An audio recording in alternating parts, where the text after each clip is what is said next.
Les vendredis 2 et samedi 3 décembre 2022, Kev Adams va endosser le lourd costume du parrain du 36e Téléthon sur France 2 et France 3. Un rôle dont il est particulièrement fier, mais qui ne lui est pas échu par hasard. Mais comment le Téléthon choisit-il ses parrains?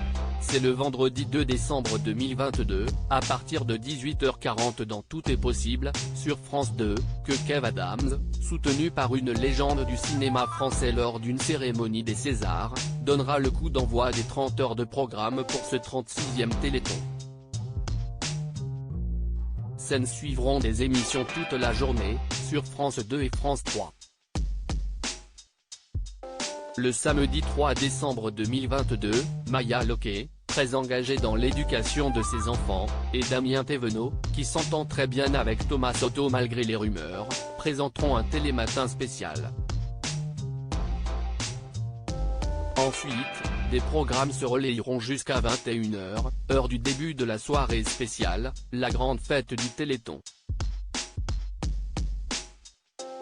Plus jeune parrain de l'histoire du Téléthon, Kev Adams n'a pas été choisi par hasard. Depuis 1987, 39 parrains et marraines, avec, certaines années, jusqu'à 2 ou 3 personnalités en même temps, se sont relayés lors des soirées du Téléthon. Le but ? Inciter les téléspectateurs à faire des dons au 3637 pour aider la recherche et les malades. De Jerry Lewis, le premier en 1987, à Soprano en 2021.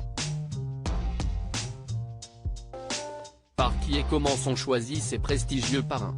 Téléthon, France 2 et France 3, Transgénérationnel est disponible dans le courant du premier semestre. Des membres de France Télévisions et de l'IFM se réunissent pour élaborer une short list de personnalités qui doivent toutes être transgénérationnelles.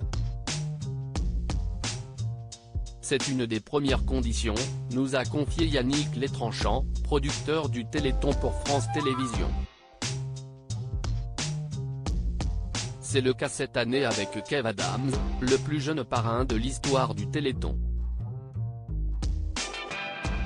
Il possède une importante communauté sur les réseaux sociaux. Il s'adresse à un public plus vaste que les seuls téléspectateurs, ça nous permet d'élargir notre public et de toucher tout le monde. Autre condition sine qua non, la disponibilité. C'est un point très important, confirme Laurence Thienot-Herman, présidente de l'IFM Téléthon à Télé Loisirs. Il faut que la personnalité se rende disponible pour venir visiter les laboratoires et les familles.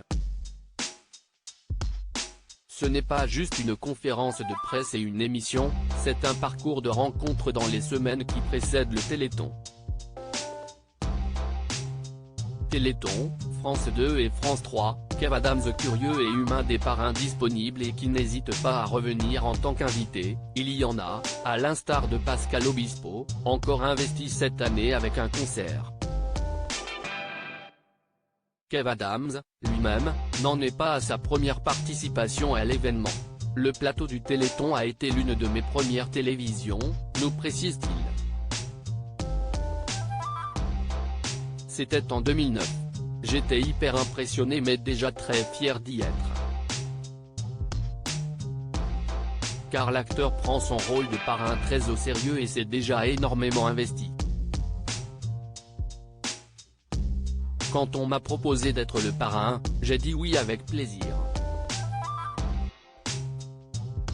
Après avoir rencontré les familles et les chercheurs, je suis plus que jamais motivé pour faire une énorme année et récolter un maximum d'argent. Maintenant je sais ce qu'ils vont faire de ces dons, commettre l'impossible. Un Téléthon qui, selon le producteur Yannick Létranchant, s'annonce à l'image de son parrain, curieux et humain. À lire aussi il est drôle, c'est un humoriste, le nom du parrain de la 36e édition du Téléthon dévoilé.